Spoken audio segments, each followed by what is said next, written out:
வணக்கம். ஐயா சு. வெங்கடேசன் அவர்கள் எழுதிய வீரயுக நாயகன் வேல்பாரி பகுதி 93. போர்க்களத்திலிருந்து முரசின் ஓசையை கேட்டவுடன் இகுலிக்கிழவன் விளக்கை ஊதி அணைத்தான். கொம்மனும் கொம்மையும் இன்றைக்கு உதவாமல் போனது அவனுக்கு மிகுந்த மன வருத்தத்தை உருவாக்கியது.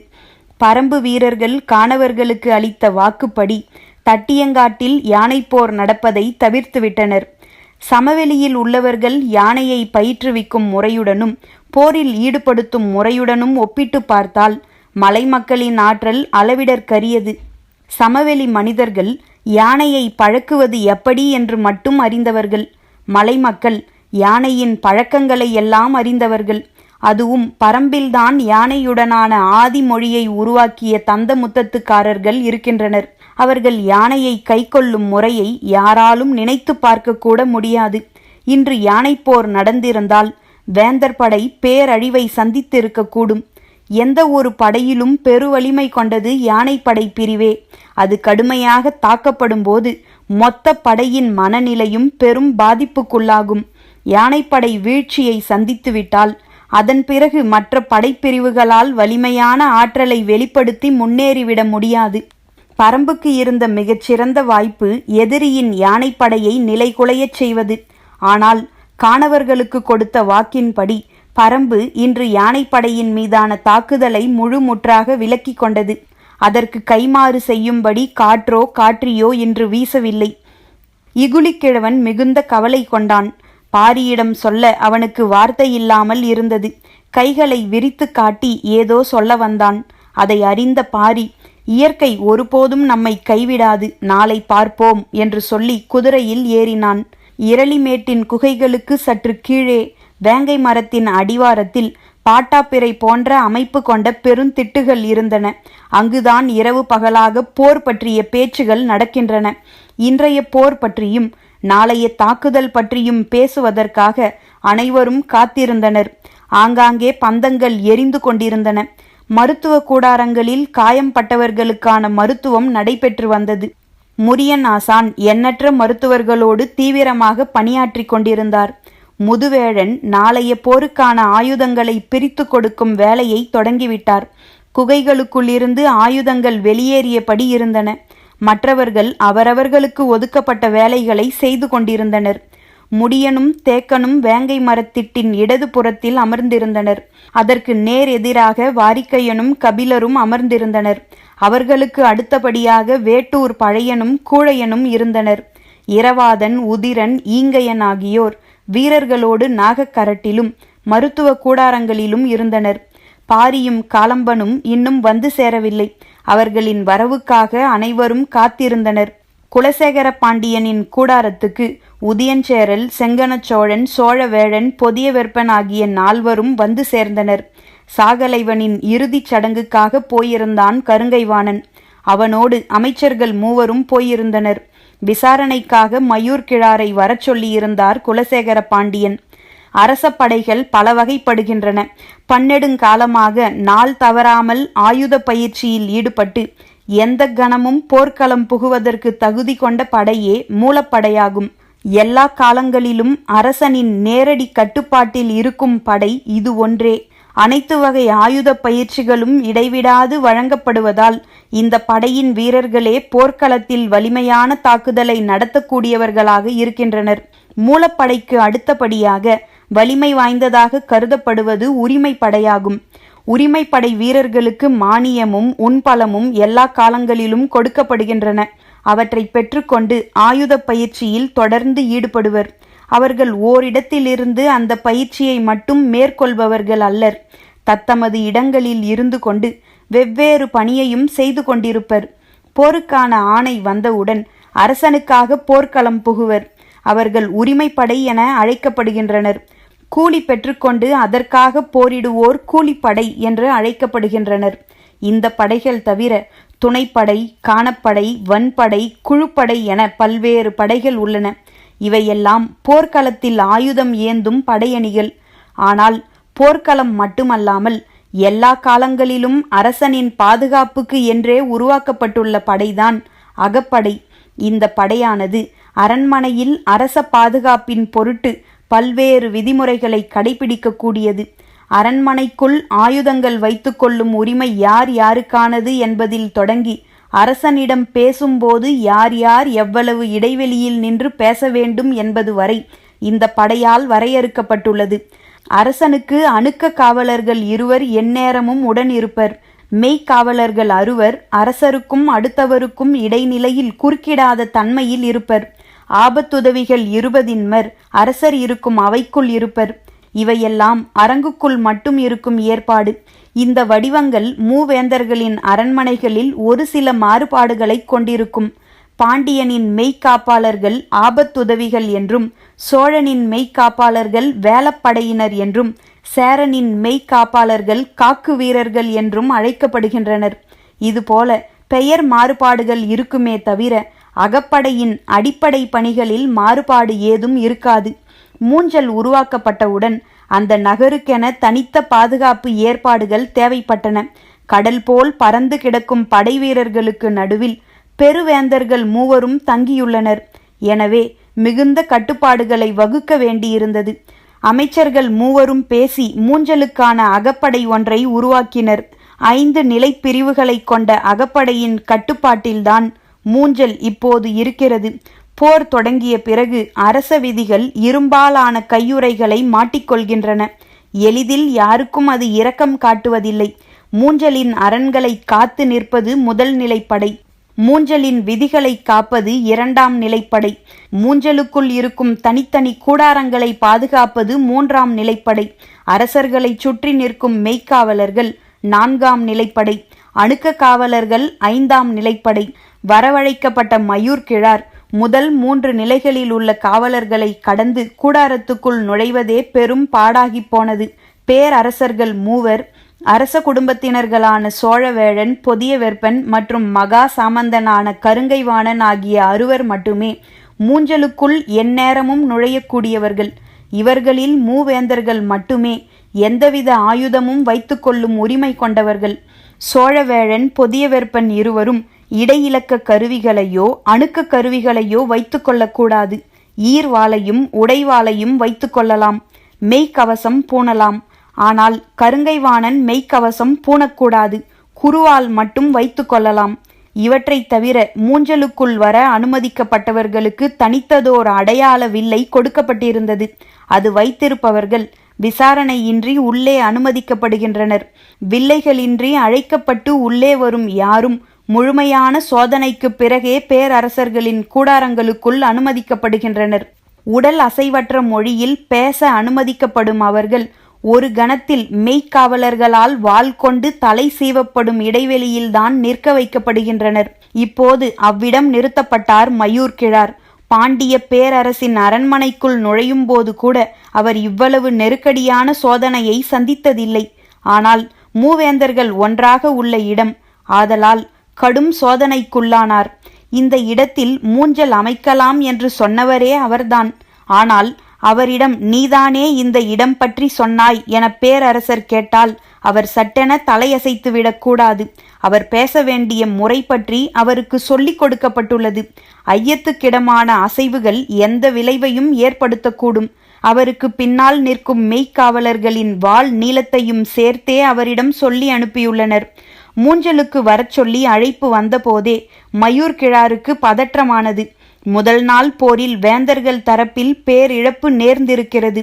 போர் நிலத்தை பற்றி முழுமையான செய்திகள் தெரியாததால்தான் இழப்புகள் அதிகமாகி இருக்கின்றன என்று பேசிக்கொள்கிறார்கள். உள்ளுக்குள் சற்றே அச்சத்துடன் வந்தார் மயூர் கிழார். உண்மையில் தட்டியங்காட்டை பற்றி வெங்கல் நாட்டு மக்கள் யாருக்கும் எதுவும் தெரியாது. அந்த பாழ் நிலத்தில் போர்க்களத்தை தீர்மானித்ததே பெருந்தவறு.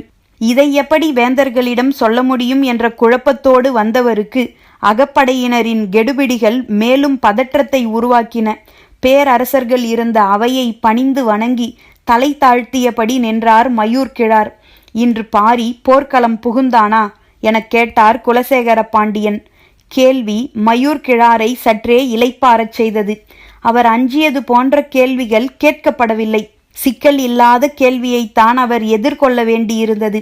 எனவே தெளிவான குரலில் சொன்னார், பாரி வரவில்லை பேரரசே. அவன் எங்கு இருந்தான்? நாகக்கரட்டின் மேல்தான் இருந்திருக்க வேண்டும். அங்கிருந்துதான் கொம்போசைகள் எழுப்பப்பட்டு தாக்குதலுக்கு வழிகாட்டப்பட்டது. அவன் எப்போது போர்க்களம் புக வாய்ப்பிருக்கிறது? குடி ஆசானும் குடிமுடியனும் இருக்கும் வரை பரம்பின் குடித்தலைவன் தனது மண்ணை விட்டு வெளியேறி வரமாட்டான். குடி ஆசான் யார்? தளபதி சாகலைவனை கொன்றவன். இன்று போர்க்களத்தில் ஈட்டி எறிந்து யானையை வீழ்த்தியது குடிமுடியன்தான் என்றான் உதியஞ்சேரல். அப்போது கருங்கைவாணன் உள்ளே வந்தான். அவனோடு தளபதிகள் 4 வந்தனர். பேரரசர்களை வணங்கிவிட்டு இருக்கையில் அமர்ந்தான் கருங்கைவாணன். தளபதிகள் 4 எதிர்ப்புறமாக நின்றனர். மெய்க்கவசங்களோ ஆயுதங்களோ அவர்களிடம் இல்லை. போர்க்களத்தில் ஏற்படும் மரணங்களை அவையில் பேசக்கூடாது. நடந்த தாக்குதலை பற்றியும் நடக்க வேண்டிய தாக்குதலை பற்றியும் தான் பேச வேண்டும். எனவே சாகலைவனின் மரணத்தை பற்றிய பேச்சு அவையில் எழவில்லை. அவர்கள் ஏன் யானைப்போருக்கு வர மறுத்தார்கள் எனக் கேட்டார் குலசேகர பாண்டியன். தெரியவில்லை பேரரசே. யானைப்போரில் நாம் அவர்களை வீழ்த்துவது கடினம். எனவே அவர்கள் வர மறுத்தது நல்ல செய்திதான் என்றார் மயூர்கிழார். சாகலைவனின் இறுதிச் சடங்கை நடத்திய வெறியோடு வந்து உட்கார்ந்த கருங்கைவாணனுக்கு மயூர்கிழாரின் கூற்று மேலும் வெறியூட்டியது. வீற்றிருந்த 5 அவரின் பதில் அதிர்ச்சியை கொடுத்தது. நம்மிடம் இருப்பதில் 10ல் 1 பங்கு யானைகள் கூட பரம்பின் தரப்பில் இருக்காது என்பதை நீங்கள் அறிவீர்களா எனக் கேட்டான் அருகில் நின்றிருந்த யானைப்படை தளபதி உச்சங்காரி. எண்ணிக்கையில் என்ன இருக்கிறது தளபதியாரே என்று சொல்லி நிறுத்தி கொண்டார் மயூர்கிழார். மேலும் சினமூட்டும் பதிலாக இருந்தது அது. அவர்களிடம் இருந்தாலும் நம்மிடம் இருந்தாலும் யானைகள் தானே எனக் கேட்டார் சோழவேழன். இதற்கு என்ன பதில் சொல்வது என மயூர்கிழாருக்கு தெரியும். ஆனால் எப்படி சொல்வது என்பதுதான் விளங்கவில்லை. சற்றே அமைதியாக இருந்தார். ஏன் அமைதியாக நிற்கிறீர்? நம்முடைய குதிரைகள் ஏன் ஓட முடியாமல் தேங்கி நின்றன? அவர்களின் குதிரைகள் எப்படி நாள் முழுவதும் ஓடின? இருவரிடமும் இருந்தவை குதிரைகள்தானே. கூர் மணல் குத்தி கிழிக்க முடியாதபடி அவர்களின் குதிரைகளுக்கு குளம்பு குரடு அமைக்கப்பட்டிருக்கிறது. நம் குதிரைகளின் குளம்பு குரடுகள் அதற்கு ஏற்ற வடிவில் இல்லை. எனவே நம் குதிரைகள் தொடர்ந்து ஓட முடியாமல் தேங்கிவிட்டன என்றான் குதிரைப்படை தளபதி உருமன்கொடி. நம் குதிரைகளுக்கும் அதே போன்று குளம்பு குரடுகள் இருந்திருந்தாலும் நாள் முழுவதும் நிற்காமல் ஓடிக்கொண்டே இருந்திருக்குமா? எதிர்பாராத கேள்வியாக இருந்தது. பேரரசர்களுக்கு முன்னால் நடக்கும் உரையாடல் இது. எதிரியின் தரப்பில் சொல்லிக்கொள்ளும்படி எந்தவித இழப்பும் ஏற்படவில்லை. ஆனால் நம் தரப்பில் வாள்படை தளபதியை இழந்திருக்கிறோம். இந்த பின்னணியில் அவையில் பேசும் ஒவ்வொரு சொல்லையும் மிகுந்த கவனத்தோடு பேச வேண்டும் என்ற விழிப்போடு இருந்தனர் தளபதிகள் அனைவரும். மயூர்கிழாரின் கேள்விக்கு சட்டென விடை சொல்லிவிட முடியாத நிலை இருந்தது. அவையில் அமைதி நிலவியது. இவன் என்ன சொல்ல வருகிறான் என்று கூர்ந்து கவனித்தபடி இருந்தான் கருங்கைவாணன். தரையில் இருக்கும் குதிரைகளை விட மலையில் இருக்கும் குதிரைகளுக்கு ஆற்றல் அதிகம் எனச் சொல்ல வருகிறீரா எனக் கேட்டான் உருமன்கொடி. இல்லை, போர்க்குதிரை என்றாலும் ஆண் குதிரை சிறுநீர் கழிக்க வேண்டுமென்றால் நின்றுவிடும். அதனால்தான் எதிரிகள் ஆண் குதிரைகளை போரில் பயன்படுத்துவதில்லை. ஒரு கணம் உருமன்கொடி ஆடிப்போனான். இப்படி ஒரு காரணத்தை அவன் எதிர்பார்க்கவே இல்லை. ஆண் குதிரைகளின் ஆற்றல் உணர்ந்து அவற்றையே நாம் முன்கள படைகளில் பயன்படுத்துகிறோம். அது மட்டுமன்று, நாள் முழுவதும் குதிரைகள் களத்திலே நிற்க வேண்டிய தேவை இருப்பதால் காலையிலே நன்றாக நீர் குடிக்க விட்டுத்தான் களத்துக்கு கொண்டு வருகிறோம். நம்முடைய தேர்வும் முன்னேற்பாடுகளுமே போர்க்கள செயல்பாட்டுக்கு எதிரானதா? பேச்சற்று நின்றான் உருமன்கொடி. தலைகுனிந்து பேசத் தொடங்கிய மயூர்கிழாரின் குரல் தளபதிகளை தலைகுனிந்தே நிற்க வைத்து கொண்டிருந்தது. இதற்கு முன்பு நடைபெற்ற போர்களில் பரம்பு வீரர்கள் யாரும் மெய்க்கவசம் அணிந்ததில்லை. இந்த போரில் வீரர்கள் அனைவரும் மெய்க்கவசம் அணிந்திருக்கின்றனர். நாம் அணியும் இரும்பாலான மெய்க்கவசத்தை விட பல மடங்கு எடை குறைவானதாகவும் ஆயுதங்களால் எளிதில் உள்நுழைய முடியாததாகவும் இருக்கிறது அது. முன்கூட்டியே எப்படி இவ்வளவு ஏற்பாடுகளை செய்தார்கள் எனக் கேட்டான் உதியஞ்சேரல். நாம் அறிந்தவரை பரம்பு வீரர்கள் போர் என்று வந்தால் எதிரிகளை ஒரு பொருட்டாக மதித்ததே கிடையாது. முதன்முறையாக அவர்கள் போருக்கான முன்னேற்பாடுகளை செய்துள்ளனர். இந்த செயலுக்கு உள்ளே இருப்பது நமது படை வலிமையை பற்றிய அச்சம். அந்த அச்சத்தை ஊதி பெருக்க வேண்டும். அவர்களின் வலிமையை பொருட்டாக நினைக்கக்கூடாது. அவர்களின் அச்சத்தை கையாள்வதை பற்றியே நாம் சிந்திக்க வேண்டும். மயூர்கிழாரின் சொற்கள் போர்க்களத்துக்கு தேவையான ஆயுதமாக இருப்பதாக கருங்கைவாணன் கருதினான். ஆனால் குலசேகர பாண்டியனின் எண்ணம் வேறாக இருந்தது. பரம்பை பற்றி நமக்கு முழுமையாக தெரிவிக்காமல் அவனது கூற்றின் முக்கியத்துவத்தின் வழியே நம்மை அவனது விருப்பத்தின் வடிவத்துக்குள் இழுக்கிறான் என அவருக்கு தோன்றியது. சரி, நீ போகலாம் என்றார். ஆழமானதோர் உரையாடலை சட்டென வெட்டி தள்ளுவது போல் இருந்தது குலசேகர பாண்டியனின் உத்தரவு. மயூர் கிழார் அவையை வணங்கி வெளியேறினார். பாரி வேங்கை மரத்திட்டுக்கு வந்ததும் பேச்சு தொடங்கியது. சற்றே சினத்தோடு இருந்தான் வேட்டூர் பழையன். யானை போரை தவிர்க்கும் வாக்கை நாம் காணவர்களுக்கு வழங்கியிருக்க கூடாது. எதிரிகள் ஆடுகளைப் போல யானைகளை கொண்டு வந்து நிறுத்தியிருந்தார்கள். நமது தாக்குதல் இன்று யானைப்படையில் இருந்திருக்குமேயானால் எதிரிகள் நிலை குலைந்திருப்பார்கள். நாம் மிகச்சிறந்த வாய்ப்பை தவற விட்டுவிட்டோம் என்றார். வேட்டூர் பழையனின் கவலை எல்லோருக்கும் புரிந்தது. இன்று எதிரிகளின் யானைப்படை தாக்கப்பட்டிருந்தால் அவர்களது படையின் கட்டுக்கோப்புகள் மொத்தமாக சீர்குலைந்திருக்கும். ஆனால் எதுவும் இன்று நடக்கவில்லை. காலை முதல் மாலை வரை பரம்பு வீரர்கள் கடுமையாக போரிட்டாலும் முன்புற படையணியின் ஒரு பகுதியை மட்டும்தான் அழித்தொழிக்க முடிந்தது. இந்த எண்ணத்தின் வெளிப்பாடாகத்தான் வேட்டூர் பழையனின் சொல் இருந்தது. வாக்களிக்கப்பட்ட பிறகு நமக்கு கிடைக்கும் நன்மையை கருதி அளிக்கப்பட்ட வாக்குக்காக வருத்தப்படுதல் கோழைத்தனம் அல்லவா எனக் கேட்டான் பாரி. எனக்கு புரிகிறது. ஆனால் மூவேந்தர்களின் பெரும் படைக்கு எதிராக போர்க்களத்தில் நின்று கொண்டிருக்கும் நமக்கு நாமே சிக்கல்களை உருவாக்கிக் கொள்வது எந்த வகையில் அறிவார்ந்த செயல்? அறிவு என்பது ஆசை கொண்டு அளக்கப்படுவதல்ல. வெற்றியின் மீது ஆசை கொண்டு அளிக்கப்பட்ட வாக்கை அளக்க முயல்கிறீர். இல்லை பாரி, நான் வெறும் ஆசையின் பொருட்டு இதை கூறவில்லை. போர் எவ்வளவு விரைவாக முடிக்கப்பட வேண்டுமோ அவ்வளவு விரைவாக முடிக்கப்பட வேண்டும். நாம் யார் என்பதை எதிரி அறிந்து கொள்ளும் முன் அவர்கள் அழிக்கப்பட்டாக வேண்டும். அவர்களிடம் எண்ணிலடங்கா வீரர்களை கொண்ட படை இருக்கிறது என்பது ஒரு பொருட்டே அல்ல. ஆனால் மயூர் கிழார் என்ற ஒருவன் இருக்கிறான். அவனை நாம் குறைத்து மதிப்பிட்டு விடக்கூடாது. அவன் சொன்ன குறிப்பை வைத்தே மயிலாவுக்கான நிறைசூல் விழாவை அறிந்து எதிரிகள் தாக்குதல் தொடுத்துள்ளனர்.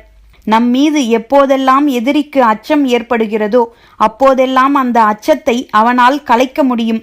எனது கவலை அவன் பொருட்டுதான். அவை சற்றே அமைதி கொண்டது. சிறிது நேரத்துக்கு பிறகு பாரி கேட்டான், அவனுக்கு தட்டியங்காட்டு நிலம் பற்றி தெரியுமா? எனக்கே தெரியாதே, அவனுக்கு எப்படி தெரியும்? அவன் காணவர்களை அறிவானா? வாய்ப்பில்லை. காற்றையும் காற்றியையும் பற்றி தெரியுமா? தெரிந்திருக்காது. மெய்க்கவசத்தையும் மூவிலை வேலினையும் அறிவானா? அறிய மாட்டான். பிறகு ஏன் அவன் குறித்து இவ்வளவு கவலை கொள்கிறீர்கள்? இவை எல்லாவற்றையும் அவன் அறியவில்லை என்பது பெரிதன்று. ஆனால் அவன் அறிந்து வைத்திருப்பது இவை எல்லாவற்றையும் விட முக்கியமானது. அப்படி எதை அவன் அறிந்திருக்கிறான் என வேகமாக கேட்டான் தேக்கன். அவன் பாரியை அறிவான். யாரும் எதிர்பாராததாக இருந்தது. பரம்பின் மரபுகளை அறிவான். இங்கு உள்ள குடிகளின் வீரத்தை அறிவான்.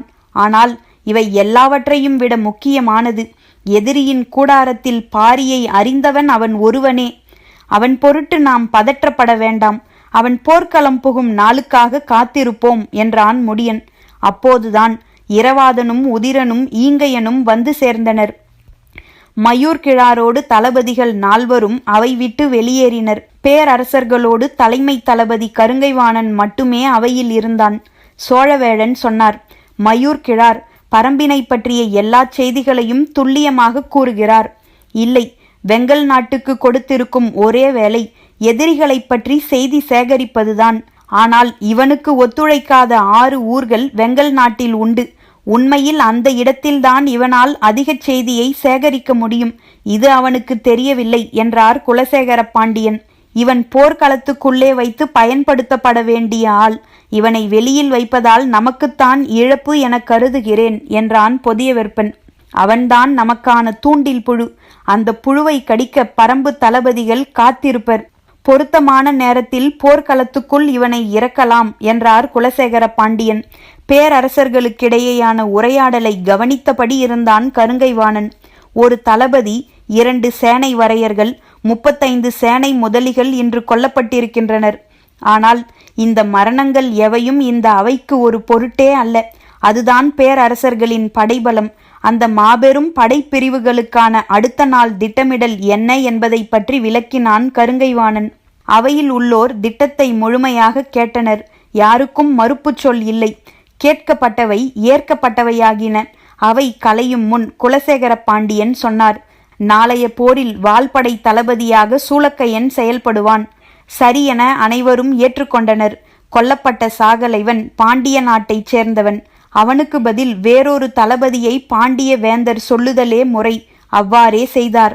முடியன் சொன்னான், நாளை அவர்கள் குதிரைகளை முன் பாய்ச்சலில் ஈடுபடுத்த மாட்டார்கள். நின்ற இடத்திலே குதிரைப்படை நின்று கொள்ளும். அவர்கள் அப்படி செய்தால் நம்மால் நெடுந்தொலைவு உட்புகுந்து செல்ல முடியாது. நமது தரப்பில் இழப்பு அதிகமாகும், பயனும் இருக்காது என்றான் வேட்டூர் பழையன். அது மட்டுமன்று, காற்றும் காற்றியும் வீசினாலும் குதிரைப்படையின் வலிமையை குறைக்காமல் நம்மால் மூஞ்சலை நெருங்க முடியாது என்றான் தேக்கன். வேறு என்னதான் வழி என்ற சிந்தனையில் அவை மூழ்கியது. எதிரிகள் தங்களின் படையை 3 நிலைகளில் வைத்துள்ளனர். அவற்றில் முதல் நிலையில் நிற்கும் படையில் பாதி குதிரைகளைத்தான் இன்று வீழ்த்த முடிந்தது. ஈக்கி மணலால் குழம்பு கிழிப்பட்ட குதிரைகள் மீண்டும் போர்க்களம் புக 1 மாதமாகும். அப்போதும் அவை துணிந்து தாவி விடாது. ஆனால் மீதமுள்ள குதிரைகளை விலக்கி உட்புகுந்து செல்வது எளிய செயலன்று. சரியான உத்தியால் மட்டுமே அதை செய்ய முடியும். நீண்ட நேர சிந்தனைக்கு பிறகு தேக்கன் சொன்னான், ஓங்கலத்தை பயன்படுத்துதல் ஒன்றே வழி. சட்டென முடியனை பார்த்தான் இரவாதன். அவனது பார்வையில் மகிழ்ச்சி மின்னியது. அது முறையா? போர் விதி அதை அனுமதிக்குமா எனக் கேட்டான் முடியன். கபிலர் நிலைமான் கோல் சொல்லியாக இருக்கும்போது நாம் எப்படி போர் விதியை மீறுவோம்? ஓங்கலத்தை பயன்படுத்துதலில் தவறேதும் இல்லை என்றார் வாரிக்கையன். பேச்சினூடே தான் ஏன் உள்ளிழுக்கப்பட்டோம் என்பது கபிலருக்கு விளங்கவில்லை. ஆனால் வாரிக்கையனின் பேச்சில் ஏதோ ஒரு முடிச்சு இருப்பது மட்டும் புரிந்தது. இன்றைய தாக்குதலில் எதிரியின் எல்லா தந்திரங்களையும் அறிந்துவிட்டோம். ஆனால் அறிய முடியாததாக ஒன்று இருக்கிறதே எனக் கேட்டார் உதயஞ்சேரல். என்ன என்றார் குலசேகர பாண்டியன். எதிரிகள் யானைப்போரில் மிக வல்லவர்கள் என்றால் அதை ஏன் அவர்கள் தவிர்த்தார்கள்? தெரியவில்லை. ஆனால் அதை நாம் சாதகமாக்கிக் கொள்வோம். இனி போர்க்களத்தில் யானைகளுக்கு வேலை இல்லை. எக்கணமும் நமது யானைப்படை பரம்புக்குள் நுழையலாம். அது எக்கணம் என்பதை பொருத்தமான நேரத்தில் முடிவு செய்வோம். அவர்கள் நமக்காக ஏற்படுத்தி கொடுத்துள்ள வாய்ப்பு இது என்றார் குலசேகர பாண்டியன். மிகச் சரியான சிந்தனை என அனைவருக்கும் தோன்றியது. பேச்சு முடிந்த சிறிது நேரத்தில் அவை கலைந்தது. வேந்தர்கள் தத்தமது கூடாரங்களை நோக்கி போனார்கள். பாண்டிய பேரரசரை சுற்றி ஆபத்துதவிகள் நடந்தார்கள். சோழனை சுற்றி வேலப்படையினர் சென்றனர். சேரனை காக்கு வீரர்கள் அழைத்துச் சென்றனர். மேற்கு மலையின் சரிவில் மின்னல் வெட்டி இறங்கியது. செங்கணச்சோழன் ஊன்றுகோலை ஊன்றியபடி மெல்ல நடந்து கூடாரத்துக்கு போனான். அவன் வருகைக்காக கூடாரத்துக்குள் காத்திருந்தான் சோழர்களின் ஒற்றற்படை தளபதி. மூஞ்சலுக்குள் நுழைய சிறப்பு வில்லைகள் கொடுக்கப்பட்டது ஒற்றற்படை தளபதிகளுக்கு மட்டும்தான். அவர்கள் எந்த நேரமும் வரலாம். இந்த இரவு வேளையில் தனது வரவுக்காக காத்திருப்பதில் இருந்தே அதன் முக்கியத்துவத்தை உணர முடிந்தது. என்ன செய்தி எனக் கேட்டான் செங்கணச்சோழன்.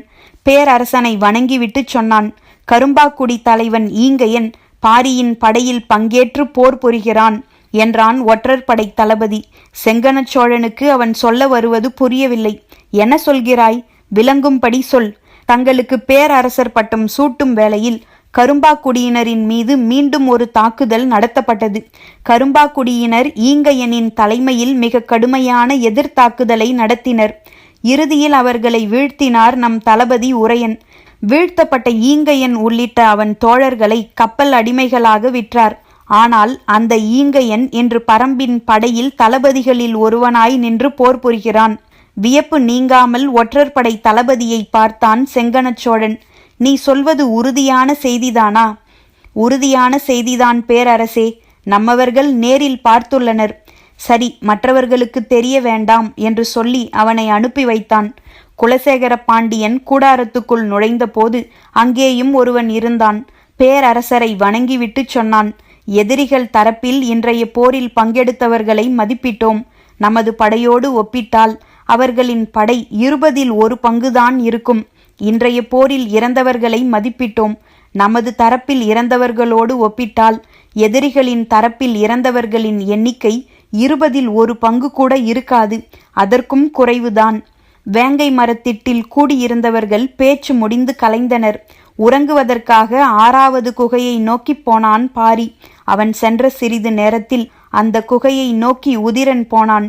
பாரி தங்கும் குகையை நாள்தோறும் தளபதி ஒருவன் காத்து நிற்க வேண்டும் என்பது முடியனின் உத்தரவு. பரம்பின் குரல் ஒலிக்கும்.